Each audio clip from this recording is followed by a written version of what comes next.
there's more to the face on Mars than meets the eye. We all know the discovery, in July of 1976, and the denial of NASA, that it is anything significant. It's just pareidolia, right? Well, did you also know that there was a comic book that came out in September 1958?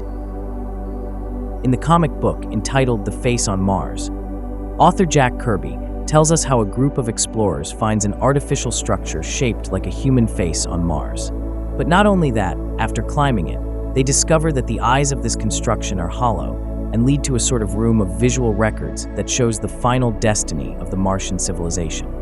An interplanetary war finished with most of the atmosphere destroyed, and the few survivors took refuge in the underground kingdom. Also worth noting, the creator of the comic book was good friends with Wernher von Braun, the head of NASA and a good friend of Walt Disney as well. There are no coincidences, folks. Report from Moon to Mars Expedition 1. Upon reaching the Red Planet, we made a discovery of startling nature. Initial study of the object is now underway. Have measured its dimensions and analyzed its substance. Present objective is to find out the secret of the face on Mars. With the aid of vacuum gloves and shoes, Koski, Brennan, Lake, and I, Ben Fisher, made the ascent to the eyes of that giant Martian face. Well, we made the climb. Now what, Fisher? Our job with the Mars expedition is exploration, isn't it? I admit it's a big surprise to find a statue of a man on another world besides Earth. But why the climb? What you should have asked is, why are the eyes of this statue hollow? Now let's find out. And I took a step forward. A long one. I couldn't judge the distance that I fell. It seemed like 1,000 miles, but it could have been a few feet. At any rate, I landed safely in a lush green sunlit countryside, and there was air cool, rich, and breathable, not the thin, strangling air of the Martian desert. It was a pleasure to remove my oxygen mask. Well, I don't know where I am or how I got here, but it doesn't seem unfriendly. Beautiful was really the word for it. The place was a paradise. I was even more astounded when I saw the city and the people. Giants, magnificent giants, with a civilization befitting their stature. Then I saw the others screaming into view, in ships of strange, repellent form. In seconds, all the wonders I had witnessed erupted in searing flame. I couldn't figure out how I was left unhurt in that terrible Holocaust. But that question fled my thoughts when I saw what came out of those strange machines. I remember shouting my hatred and emptying my pistol at them. Here's some of your own medicine. Go on, take it, take it. Those things acted as if they didn't see me.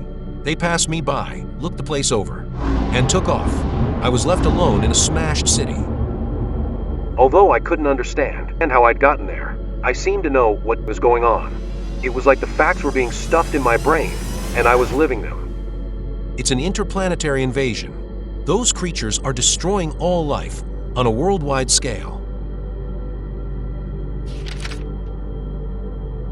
I had no sense of time there, yet I knew that time had passed, that I was covering years in a matter of minutes, that the Martians had lost the war, and the last handful were gathered in an underground refuge. The Martians are down there. I can reach them through this ventilation tube. They were gathered in a chamber before a chart showing the planets of the solar system. A man was pointing to a large world, the home of the enemy. He's pointing to a planet between Mars and Jupiter, but there isn't any such world. Yet something in my mind told me that the planet existed, and it was the Martians' intention to destroy it. The man at the chart was going to pilot the bomb. Then he was gone, lancing into space, and somehow I knew he would be successful. He would blow the enemy and himself to eternity. The Martians will come out of hiding now, but it will be too late for them too. The wars and its weapons have affected their atmosphere. The air, it's thin, raw, hard to breathe. I can't. I felt myself suffocating, blacking out, falling. The next thing, I knew someone was forcing an oxygen mask on my face. He's coming to. It's a wonder he's alive at all. It was Koski, Brennan, and Lake. Hours later, we were still reviewing my rescue and my strange experience. Well, it's a lot more comfortable on the rocket than in the desert. Feel better now, pal? You said you found me on the ground inside the hollow statue? How you survived that fall and the loss of your mask is beyond me. That statue's got contrivances we can't see in the dark. Gadgets that work wonders on the body and the mind. You mean things that make you dream, like the kind you were telling us about? Yes, in that statue is a visual history of a race's heroic death and the triumph of a surviving memory. Later, during our exploratory flight to Jupiter, we passed the floating debris of the asteroid belt where we had to make repairs. There's a theory that these asteroids are pieces of a planet that blew up between Mars and Jupiter. It must have been the home of monsters to have suffered such a fate. I didn't explain it all to Brennan. He and all mankind would learn it someday. From the face on Mars.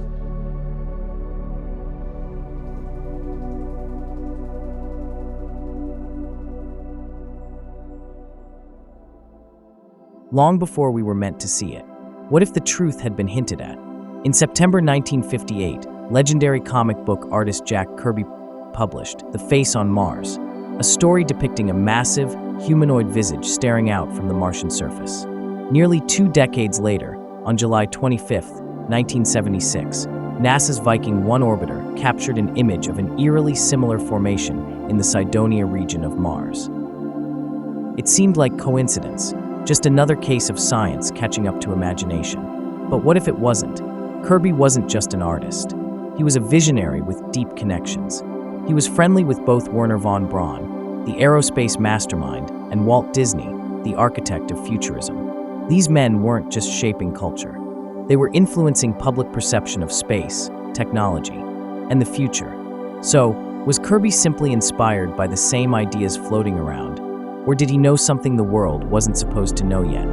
From the face on Mars to the false alien narratives, the comic book talks about an evil alien race that destroyed the Martians. If von Braun truly warned Dr. Carol Rosin about an impending, manufactured extraterrestrial threat, then perhaps the alien invasion is not just a story waiting to be told. It's a carefully planned illusion, engineered to unify humanity under the control of the few who pull the strings. The breadcrumb trail leads to a larger deception. Imagine it, the world watches in horror as millions vanish. Their absence explained, not by divine prophecy, but by a staged extraterrestrial event. Governments issue urgent broadcasts. Scientists deliver explanations. The media primes the masses. We are under attack. Overnight, national sovereignty dissolves, militaries merge, and a new global authority is established. Not to protect humanity, but to reinforce the illusion.